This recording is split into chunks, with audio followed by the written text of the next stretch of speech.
వేడుకుంటున్నా. దీంట్లో ఉన్న లాజిక్ని అర్థం చేసుకుని మీ అందరినీ కోరుతూ వేదిక మీద ఉన్న పెద్దలకి అందరికీ జై భీమ్, జై భారత.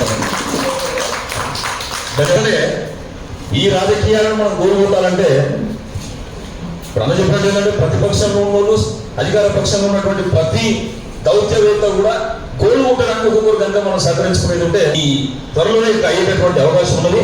అయితే ఇప్పుడు పెద్దలు మత్స్యచారి గారు, చిరంజీవి గారు మాట్లాడు, తర్వాత ఆర్కృష్ణ గారు ఉన్నారు, ఆదాయ దయాగారు ఉన్నారు. అయితే విషయం ఏంటంటే మనం చాలా చాలా ఏంటంటే క్షేత్రస్థాయిలో పనిచేస్తున్నటువంటి నాయకులు. దురదృష్టం ఏంటంటే నిజంగా పనిచేస్తున్నటువంటి నాయకులకు ఎక్కడ కూడా వాళ్ళకు ఒక డయాస్ అనేది లేకుండా అయిపోయింది. అటు ప్రభుత్వం ఏదైనా చర్చలకు పిలిచినా కూడా ఏదో లాబీ చేసేవాడు, నెట్టేసుకుంటూ పోయేవాడు వాడే ఎక్కడికి పోవాలి. కానీ ఏ ప్రభుత్వమైనా, రాష్ట్ర ప్రభుత్వమైనా, కేంద్ర ప్రభుత్వం అయినా కూడా నిజంగా నిజాయితీగా పనిచేసే వాళ్ళందరినీ కూడా సమీకరణ చేసుకొని పోతే కదా, అట్లా పోతే కదా మనకు ఉన్నటువంటి ఆకాంక్ష నెరవేరేది. ఇంధనం కోసం కాదు, ఇది జాతి ప్రయోజనం కోసం జరుగుతున్నటువంటి పోరాటం.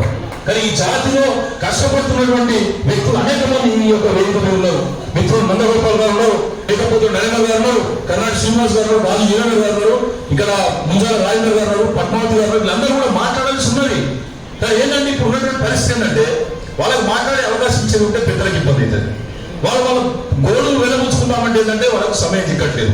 మరి పెద్దలు కనుక ఒకసారి మాకు అవకాశం ఇస్తే కనీసం ఒక్కొక్క నిమిషం అన్న ఆడబిడ్డలు కష్టపడేటప్పుడు కూడా మీ సమక్షం ఇస్తాం. వాళ్ళకు కూడా కొంచెం ఏదైనా ఉపోసం ఉంటుంది, అంటే మేము ఇంకా కష్టపడాలి. మా మిత్రులందరికీ కూడా ఆత్మీయ నమస్కారం.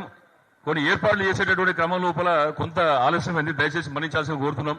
ఎందుకంటే మన మిత్రులు మైపాల్ యాదవ్ గారు, అదే రకంగా అనేక మంది మిత్రులు వెంకటేష్ గారు, అదే రకంగా అన్ని ప్రాంతాల నుంచి కూడా కేవలం ఒక పిలుపుతోనే ఇంత పెద్ద ఎత్తున మనందరం కూడా కదిలి రావడం అంటే మామూలు విషయం కాదు. ఎందుకంటే ఇవాళ బీసీలకు సంబంధించిన అంశాలు చాలా ప్రబలంగా ఉన్నాయి. బీసీల గాలి వీస్తుంది, బీసీల వాదం బలంగా అయింది.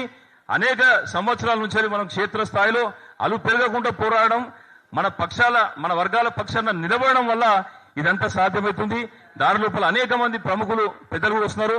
ఆర్ కృష్ణ గారు కూడా కాసేపట్లో రాబోతున్నారు, రాపుల ఆనంద భాస్కర్ గారు, అదే రకంగా పిసిసి చీఫ్ గారు కూడా రావడానికి మహేష్ కుమార్ గారు కూడా అంగీకారం తెలిపి వాళ్ళు కూడా వస్తారు. మనందరం కూడా ఇప్పుడు ఏమంటున్నాం అంటే 42% రిజర్వేషన్ ఏదైతే ఉందో ఆ రిజర్వేషన్ అనేది ఇవాళ రాష్ట్ర ప్రభుత్వం 2 బిల్లులను ప్రకటించింది. అయితే ఇక్కడ ఉన్నటువంటి బిల్లును పాస్ చేస్తేనే మనకు లాభం. మన వాళ్ళు ఎంపీటీసీలు, జడ్పీటీసీలు, సర్పంచ్లు కావాలంటే 42% రిజర్వేషన్ ఉండేది ఉంటే మనకు లాభం అవుతుంది. మరి అది లాభం కావాలంటే అమలు కావాలి. అమలు అయ్యేటటువంటి కార్యక్రమం లోపల ఉన్నటువంటి అడ్డంకులు ఏంటి, ఆ ఉన్నటువంటి అడ్డంకులను మనం ఏ విధంగా అధిగమించాలి, అందులో ఉన్నటువంటి ప్లాన్ ఏ ఏంటి, ప్లాన్ బి, ప్లాన్ సి ఏంటిది. ఎందుకంటే ఇది రాజకీయ పార్టీలకు వాళ్ళకు నైతిక బాధ్యత. బీసీలు ఓట్లేస్తేనే వాళ్ళు అధికారం చేతిలో పెట్టుకుంటున్నారు కాబట్టి ఇక్కడ రాష్ట్రంలో అధికారం ఉన్నటువంటి కాంగ్రెస్ పార్టీ కానీ, కేంద్రంలో ఉన్నటువంటి బీజేపీ ప్రభుత్వం కానీ తప్పకుండా బీసీల పక్షాన నిలబడాల్సినటువంటి అవసరం ఇవాళ వచ్చింది. దీనికి అనేక దశాబ్దాల నుంచి కూడా మేము క్షేత్రస్థాయిలో చేస్తున్నటువంటి పోరాటాల వల్ల ఈ రోజు ఈ యొక్క ఉద్యమం ఉధృతమైంది.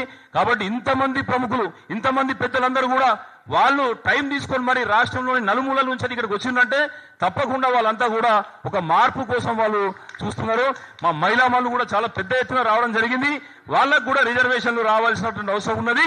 బీసీ బిల్లు ఏదైతే కేంద్రంలో ఉందో అందులో కూడా మా బీసీ మహిళలకు కూడా వాటా కావాలి. ఇక్కడ అన్ని పార్టీలతో మాది సోదర భావమే. మాకు ఒక పార్టీ దగ్గర, ఒక పార్టీ దూరం అనేది లేదు. మాకు కావాల్సింది మన హక్కులను సాధించుకోవడం. ఎందుకంటే ఇక్కడ వచ్చినటువంటి నాయకులందరూ కూడా మన బీసీ నాయకులే కాబట్టి వాళ్ళందరి సలహాలు తీసుకుందాం, సూచనలు తీసుకుందాం. పెద్దలందరూ కూడా 42% రిజర్వేషన్ ఏ విధంగా అమలు చేయాలి, ఏ విధంగా అమలు చేసుకుని మన వర్గాలకు మనం లాభం చేయాలనేటువంటి విధంగా మన యొక్క ప్రయాణాన్ని కొనసాగిద్దాం. దీనికి సంబంధించిన వన్నాల శ్రీరాములు గారు ఉన్నారు, మాజీ ఎమ్మెల్యే, న్యాయ నిపుణులు. అదే రకంగా ఏంటంటే ఇంతకుముందు హనుమంతరావు గారు వచ్చారు. వాళ్ళందరూ కూడా తెలుసు ఇది ఎట్లా సాధ్యం చేయాలని చెప్పేసి. అందులో ఏమన్నా అరమరికలు ఉండేది ఉంటే మనం ఓవర్కమ్ చేద్దాం. తప్పకుండా మనందరం సంఘటితంగా ఉందాం.